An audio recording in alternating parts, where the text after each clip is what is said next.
Hey friends, welcome back to the Invigorate Your Journey podcast. I'm Karin Wagner, and I've been striving with lupus for 15 years this month. Well, officially diagnosed this month.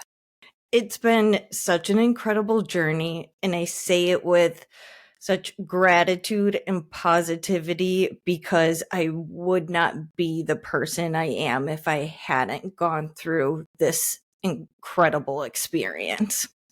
I think the most important part about it is all the incredible people I've met along the way, including my co-host, Chris Burton, Baddest Chaplain. Chris, I'm so thankful for you doing this with me and just being a part of my journey. And we can so help others going through this with our experiences. And I'm excited to talk about the topic today because we've both had significant experience with this particular challenge.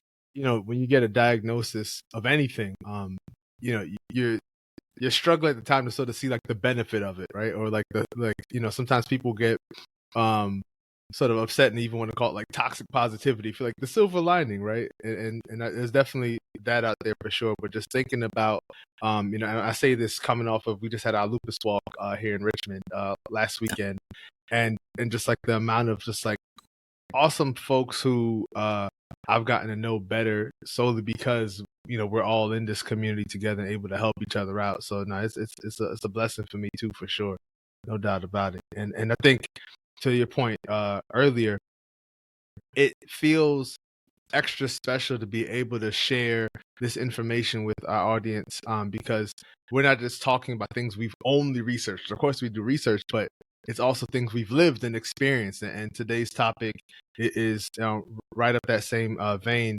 because we're talking about something that's very common, but also very painful. And it's a symptom of autoimmune diseases that can really reduce your quality of life. And it's something that has affected so many of us within the autoimmune community, for sure. Joint pain is something I've dealt with a lot throughout my years with lupus. Also really challenged me to dig deep in a number of ways. I mean, mentally and then physically getting through the pain. And so while it's a really tough symptom to deal with, it really kind of forces you to dig deep and get to a place where you can really work through anything. The good thing about today's episode and with our experiences, we can provide some tips and tools to help you both proactively get ahead of joint pain and inflammation, and then also help you with some tools to get through joint pain when you're in the thick of it. Oh yeah, yeah. Because when you're in the thick of it, it just feels like everyday tasks are insurmountable. It can be something as simple as trying to open a jar of spaghetti sauce, or trying to turn a doorknob, or if you want to play catch with your kids, or just just trying to go for a walk, or up a flight of stairs. Even every single detail in life, things that now in healthier positions in life you can sort of take for granted, it just really can become so unaccommodating and so just not fun to have to live through. But thankfully, it's not something that has to be a permanent state. It doesn't have to be the ways in which we live forever and ever. There's so many ways out here to reduce joint pain and inflammation. And it's amazing to me as we think about inflammation and joint pain. It's one of those things that if it doesn't bother you, you never think about it. But if it bothers you, you're thinking about it all the time because it really is so connected to your overall quality of life. So hopefully today you'll be able to gain a bunch of great strategies. We're going to share with you some strategies about how we've managed pain, the best solutions out there for managing both pain and inflammation specifically caused by autoimmune diseases. When we say joint pain, what does that mean? Well, when you experience it, you know it because it can be so incredibly painful. Oh, yeah. but it can happen in any part of your body that hinges, whether it's fingers, your elbows. Everyday, Like, yeah. it's when it's in your elbows, it's like I've never thought about my elbow so often, but now Right. I'm constantly thinking about it because it's just throbbing, and every Mm-hmm. tiny movement can just wreak havoc on you. And I remember sitting in a church one time, and wherever I sat, like I must have sat at the perfect place for like the AC vent to just like catch me full blast. And I kid you not, it felt like I could count every single bone in my hand. And I could feel like, oh, this knuckle is different from that knuckle. Like you could just, even though sure you could probably like take that educated guess already, but I almost felt like I had X-ray vision. Like I could just see all of the different points of pain that was happening in my body at the exact same time. It was no fun, no fun, no fun. Have you experienced where it's all over your body, or have you typically gotten it in one or two places? Unfortunately, I've had the all over the body experience. It's funny. Prior to being diagnosed, that was one of the main ways that lupus was showing up in my body. And I just thought of it as just soreness. And so, first because I had played a lot of basketball that summer, I got diagnosed. I just thought, oh wow, I played too much full court because you're running full court basketball. You're using every muscle group in your body. Like you're like, yeah, I'm moving, and like I had always had like sore knees after playing basketball, for example. So I said, oh, it just must be a thing of that. But when it was like a week and a half and I hadn't gone on the court, and I was like, why does my body still hurt so bad? So yeah, it is affected every part of the body. The elbows really really stink, but just thinking about the ways for me it was like the wrist and like being able to sort of use like the like fine motor skills.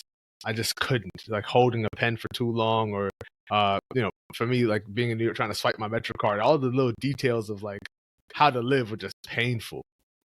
I remember one summer I had joint pain all throughout my body, and it to even lift my arms because it was so prevalent in my shoulders. Like I Mm. couldn't even do anything because to move my arms would just send shooting pains through my shoulders.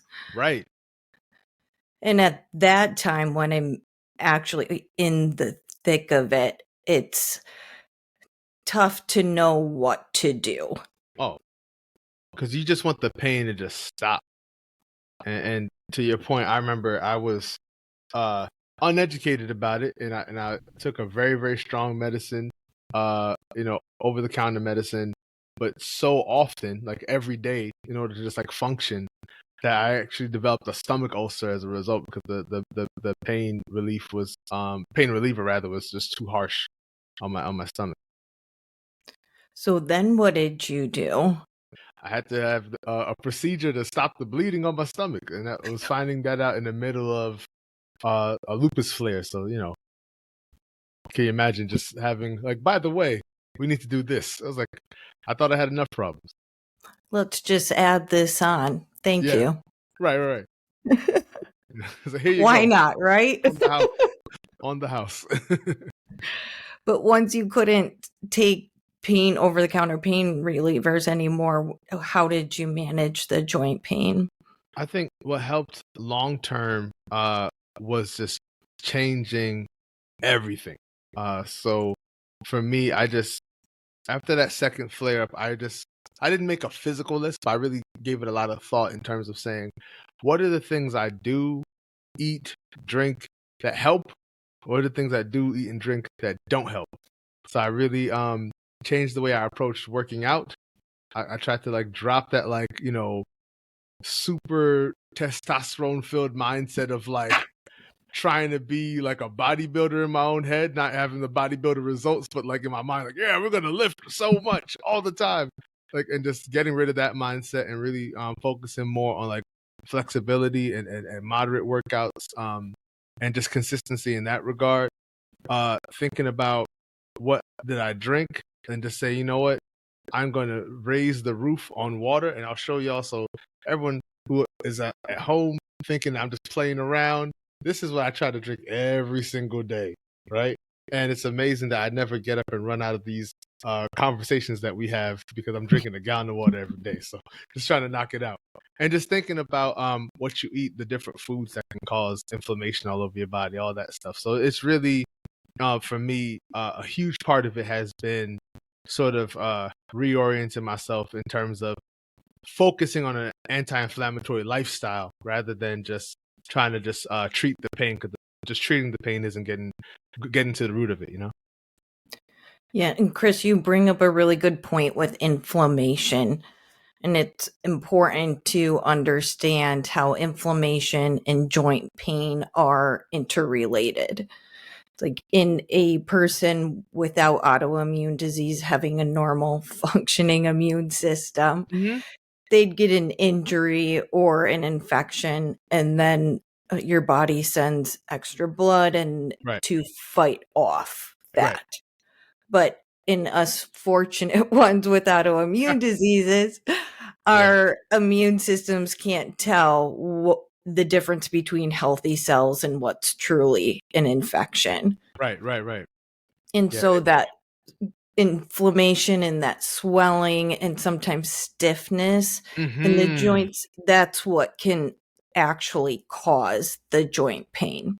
Yeah. And when you're in that situation, there's some things you can do with ice and other tactics that we can get into.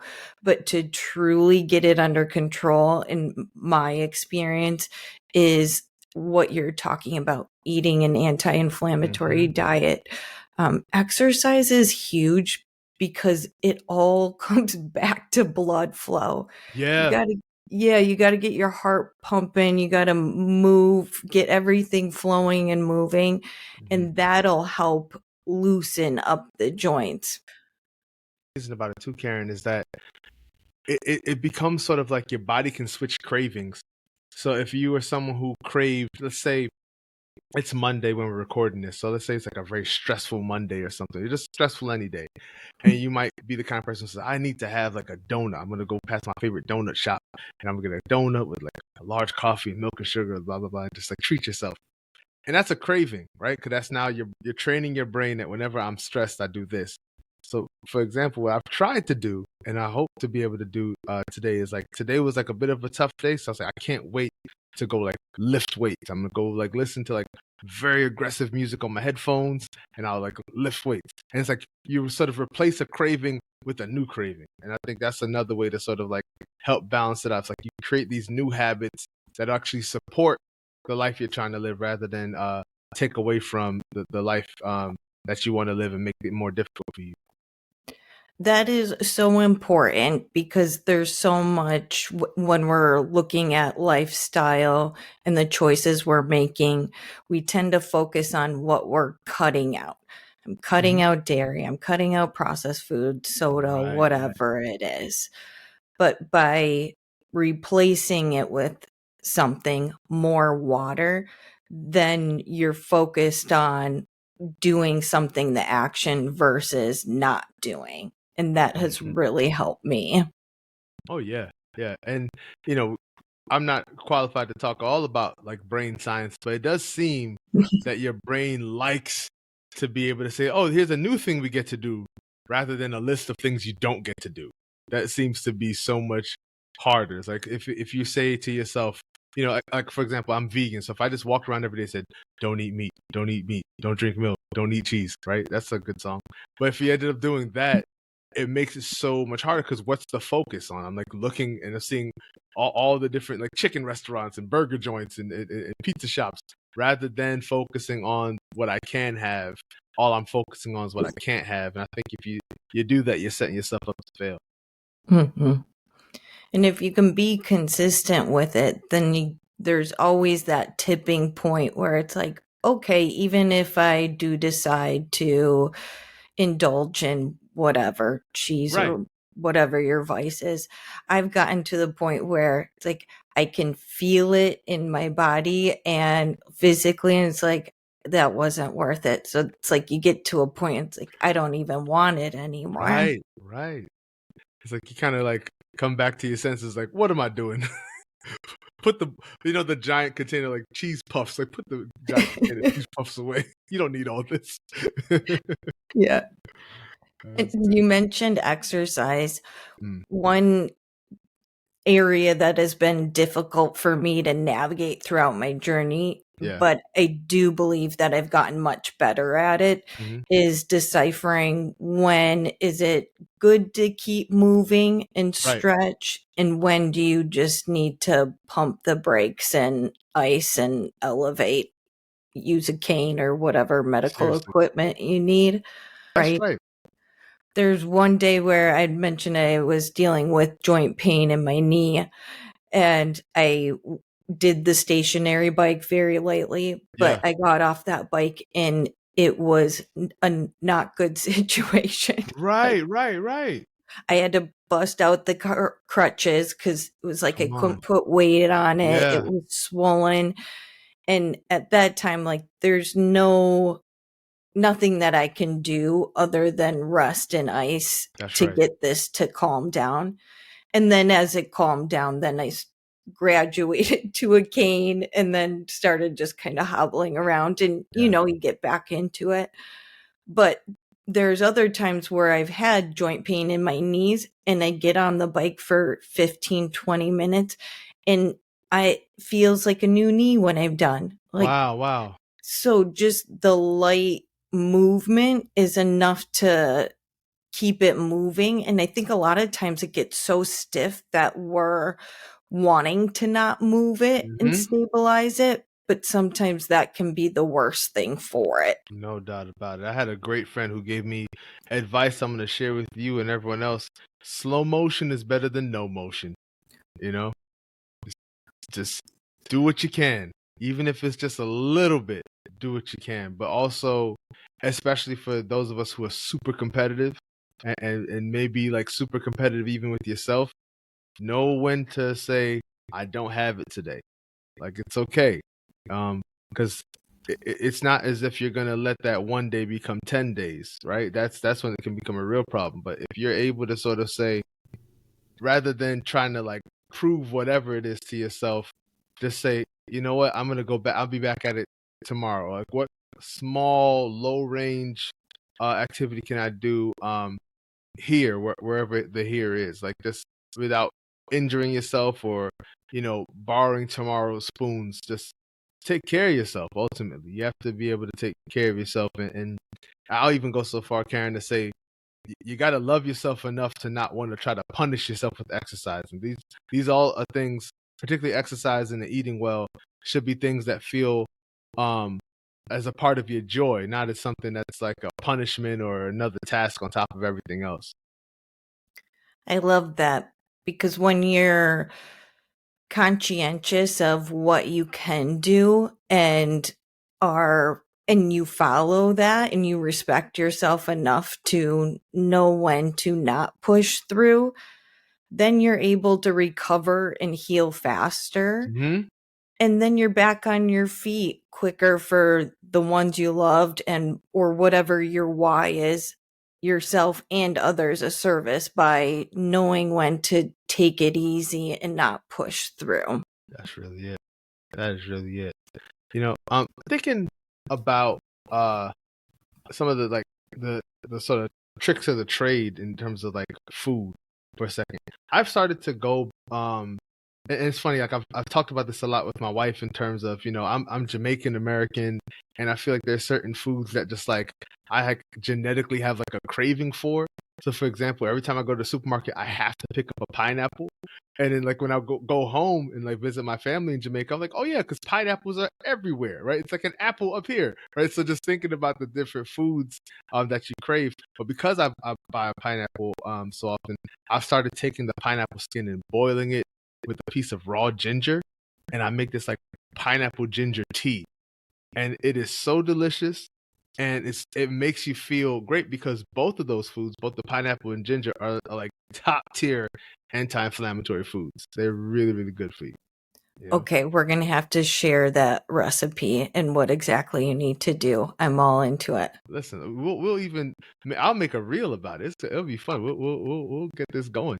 Let's do it. Yeah, I'm here for I it. found, even so, as we talk about finding replacements for things, and food's a big one, right? Mm-hmm.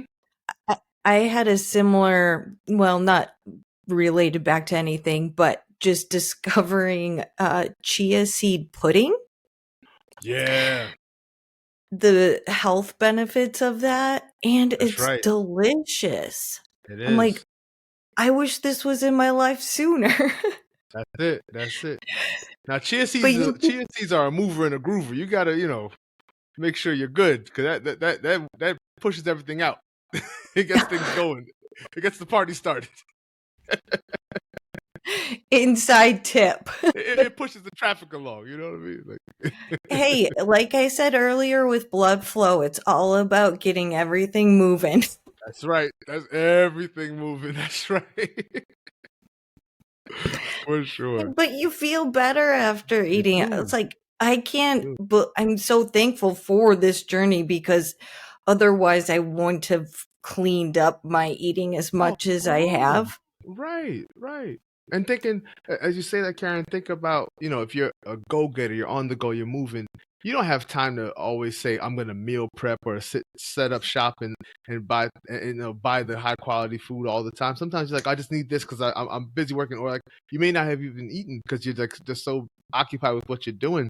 And to your point, I have found that this journey has required me to really slow down. And like I joked on Friday that I didn't have a great morning because I forgot to eat my berries. Like I needed my berries first thing in the morning, which is another anti-inflammatory. So thinking about all the ways in which we can incorporate this into a lifestyle that makes you feel better. Not even that it's like, oh, it's just good for you. Like you really feel the evidence of like, wow, my quality of life has increased. Yeah, and you mentioned it. It can be hard to meal prep all the time.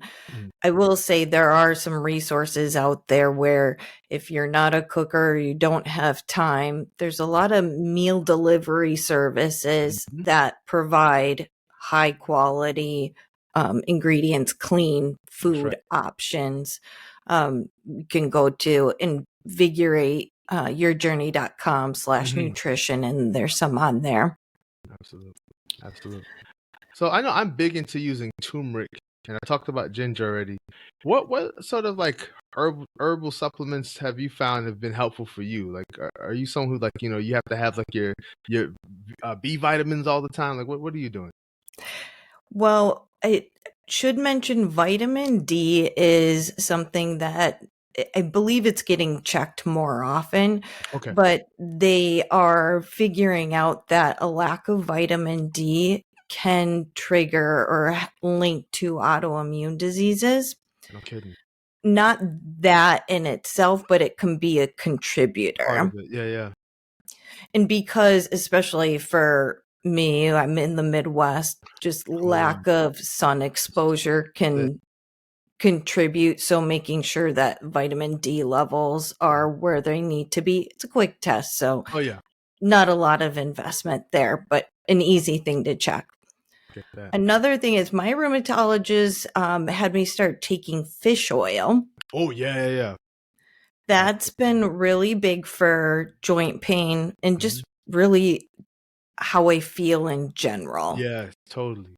I think that's really helped with inflammation and just kind of calm things down. Yeah, fish oil. One one other thing that I've done, you talk about just adding in stuff that makes you feel good, taste good, good all the way around. Yeah, yeah.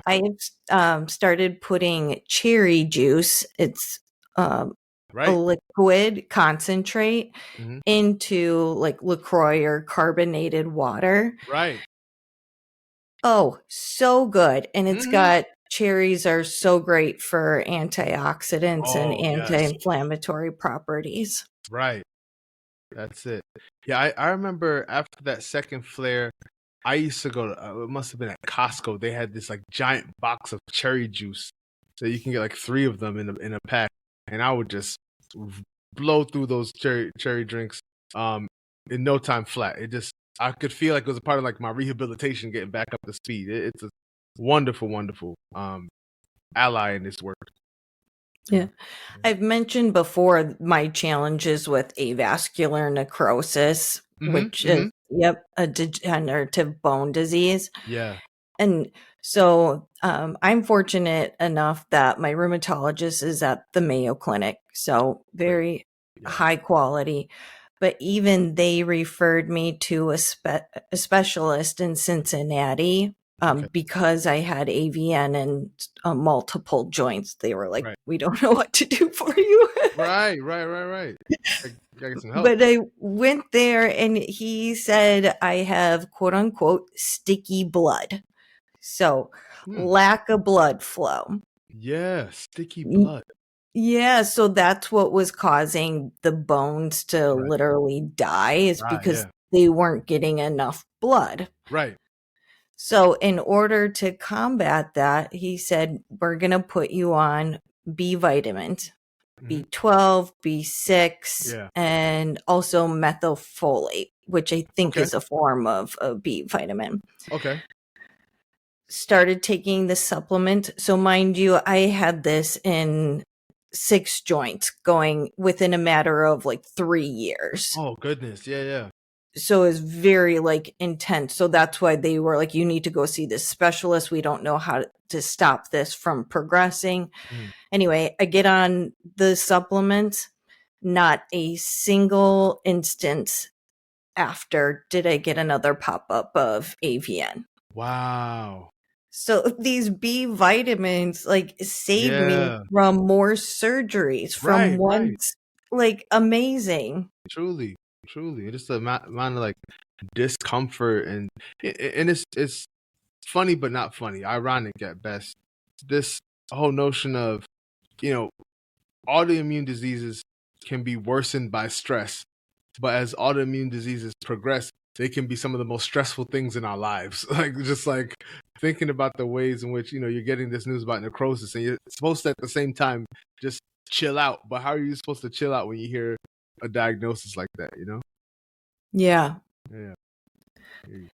It's definitely challenging at times. Mm-hmm. Mm-hmm. But I know that, you know, when we think about trying to manage stress, like it's really important to really come up with a plan that works best for you. I'm thinking about ways in which I've often tried to sort of like stack solutions in my life. So you think about like, you know, what it means to do something like a deep breathing exercise. Deep breathing, especially at nighttime, can help prepare you for getting ready to go to sleep, right? Or thinking about what it means to do some Pilates or yoga, something that helps to give you a good stretch. It can also help you to focus on, you know, what's positive in your life and help with your overall discipline. But it also helps to minimize the joint pain and lower your stress level. So what does it look like for you to sort of like consolidate all these good practices so that, you know, you're really raising the quality of your life for sure? Breathing has been the biggest thing for me. Okay. When you are in the thick of it in so much pain, I just naturally I would catch myself where I'm like physically tensed up, Mm-hmm. grimacing, just trying to grin and bear it, get through it. But then when I started learning more about breathing techniques and getting into meditation, I learned how to breathe through the pain. And that also helped me become in tune with when am I pushing too hard and when Right. do I need to lay off a little Yeah. bit. And so just really being more conscientious about and bringing it internal and thinking about what I'm physically and mentally going through. Mm-hmm. And that's really helped me navigate kind of the pain, but also the stress of it, because I feel I am in more control of it. When you can breathe through it and then you're also adopting practices to help manage the inflammation long term through diet, Totally. exercise, and other lifestyle factors, the combination of it really helps get you through or set you up to positively deal with it, because it's a long-term thing, and anything that's that months or years, I mean, it's just mentally Oh, challenging. no question about it. No question about it. It can just wear you down over time.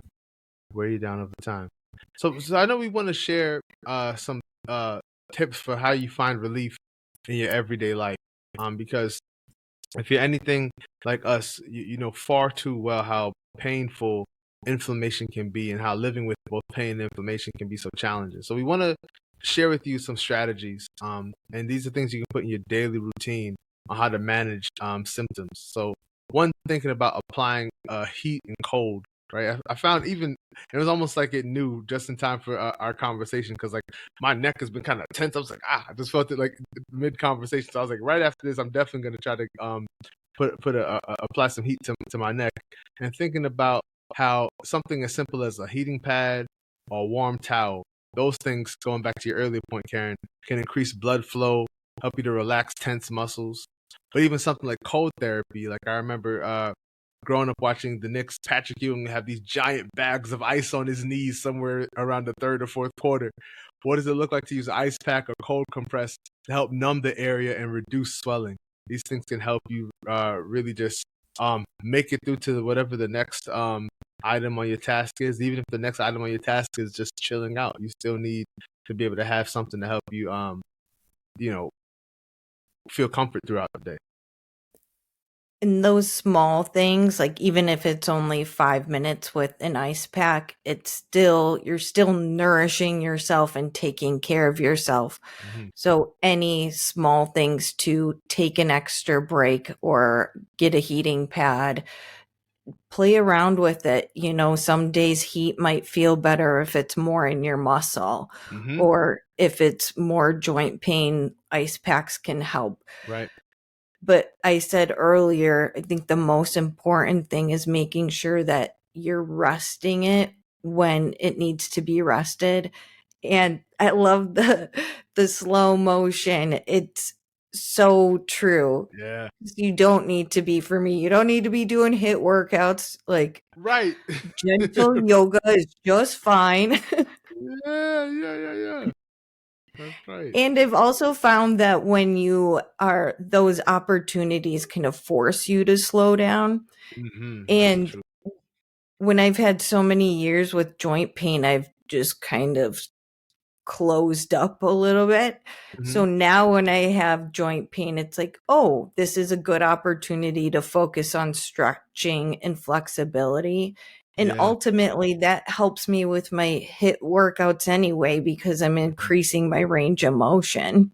Yeah. That's the truth.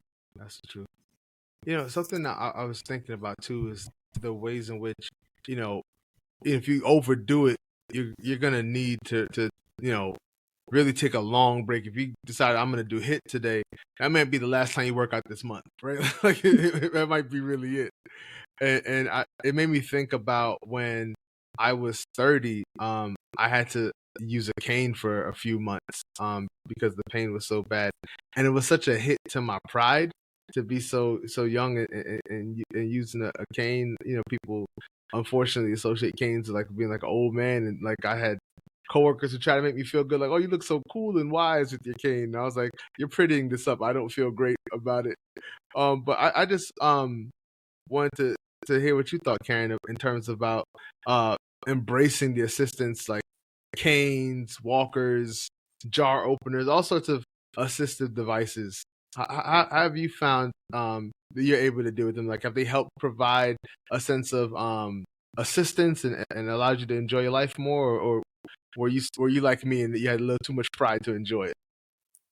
At first, I definitely had too much pride. Yeah.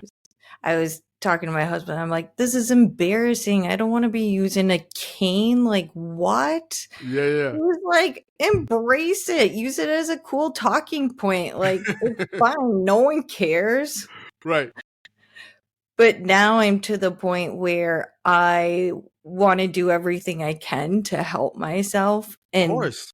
get out of that situation faster. I mentioned just a couple weeks ago, I was busted out the crutches because of Sure. my knee joint pain. That's right. But it's like, it is what it is. And Mm-hmm. I would rather use the support so that I can get on my way faster. But also, like, if I wasn't using the crutches, like, I wouldn't have been able to move around. That's I it. I would have been stuck on the couch. Yeah, yeah. It's like, I need to be mobile. I want to No, be mobile. no doubt about it. For sure, for sure. Yeah, it's funny. Like you saying that also hits at another thing that's really important about us sort of like understanding our new identities with the ailments and how it continues to sort of affect us is we are both go-getter types. And so the whole notion of saying like I want help or I need to take a break is not something that's usually or naturally a part of our vocabulary. But just thinking about the importance of taking regular breaks, giving yourself time to really rest and stretch and do all that you need to do to like prevent further inflammation. I find it amazing that so many employers now that we've reached a point in our like sort of work history are willing to accommodate folks and really make sure that you have what you need. I know for me, when I first was diagnosed, I really didn't want to have to tell anyone. It became too obvious once I was in the hospital for months, but I didn't want to tell anyone what I was going through. But thinking about now, we have the protections for people, so you can have that kind of transparency and communicate your needs and expectations, so that everyone knows what's going on.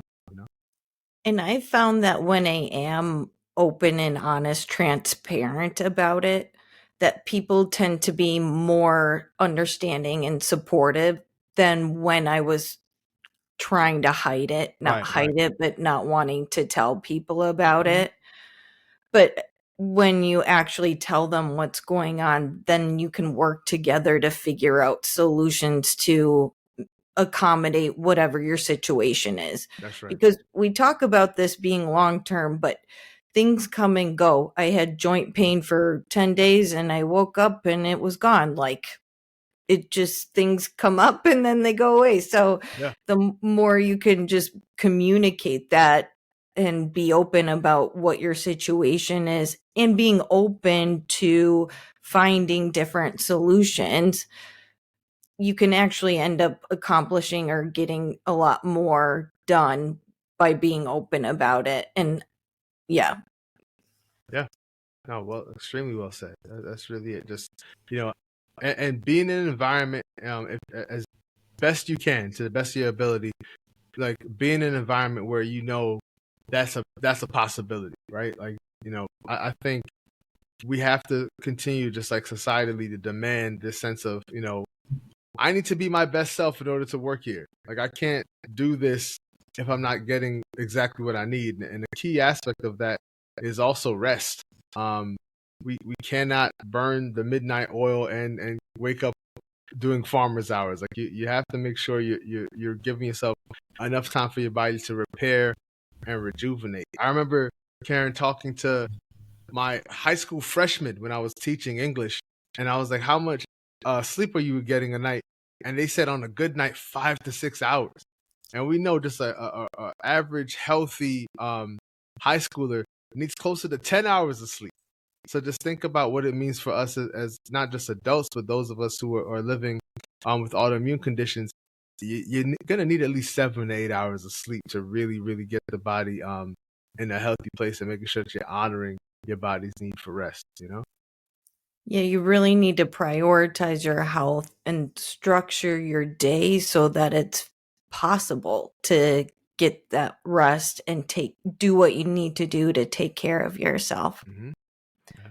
On the flip side, there's going to be times where this isn't getting better. Right. This is longer than I'm willing to tolerate. Yeah. And whatever that point is, I think it's very important to loop your rheumatologist and care team into Mhm. the conversation. Even if you don't need an immediate treatment plan, Right. they should know what's going on and they can help advise you on next steps. Exactly. It needs to be documented, to your point. People need to know, your team needs to know what's going on, for sure. For sure. And then sometimes they can refer you to other specialists. So there was a time where I was dealing with joint pain and my rheumatologist referred me to a physical therapist. Mm-hmm. And they actually were able to give me some exercises and some modifications so I could do them with joint pain. Right. But it was really helpful because they were like, okay, you can push this hard, but then you should stop. So having that extra guidance on stretching at the time was really helpful. No doubt. No doubt.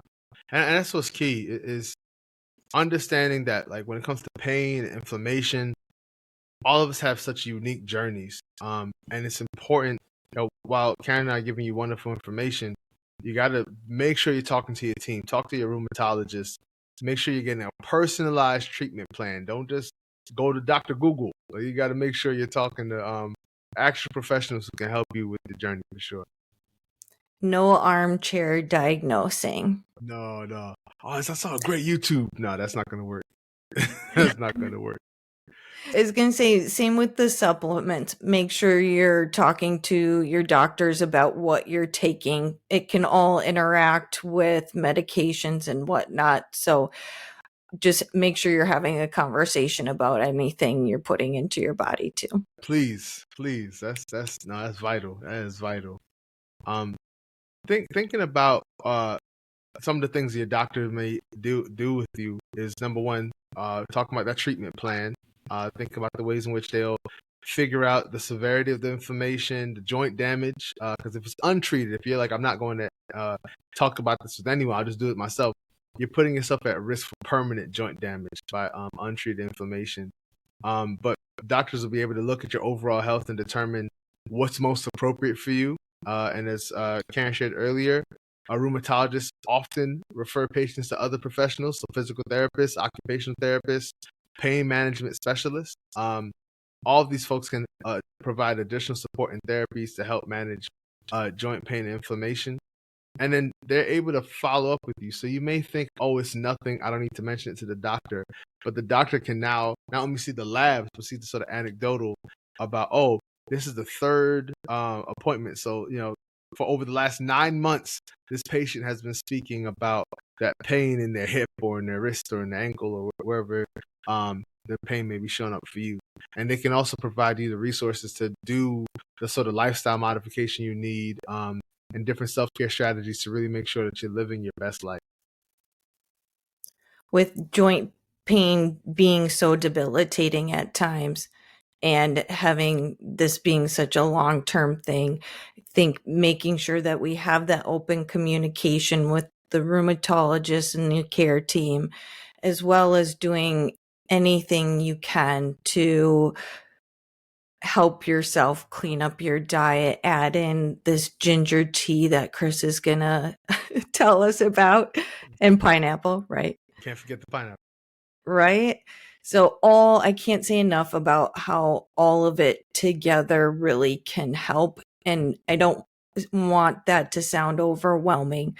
Just these small, simple swaps that you can make, it all helps. So don't stress about it. Just do what you can and do what's best for you in that moment, because then you'll be able to get on your feet faster than ever. That's the truth. That's the truth.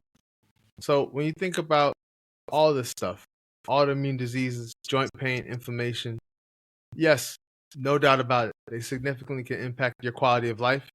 But with the right strategies, the right team, you can definitely reduce pain and inflammation. You can live a more comfortable and fulfilling life. So definitely want to encourage you to not view any of these crises that we go through with autoimmune diseases as the end. If anything, they're the beginning of another chapter in life. You're going to learn about how to adjust to it and hopefully learn how to still keep on living in spite of the difficulties, That's beautiful. Thanks, Chris. Oh, no problem. So if you guys are looking for more information, make sure to check out the show notes. We'll put our resources and tools in there, along with check out invigorateyourjourney.com. We offer a lot of resources and sources on that website. So thank you and take care. Take care, y'all.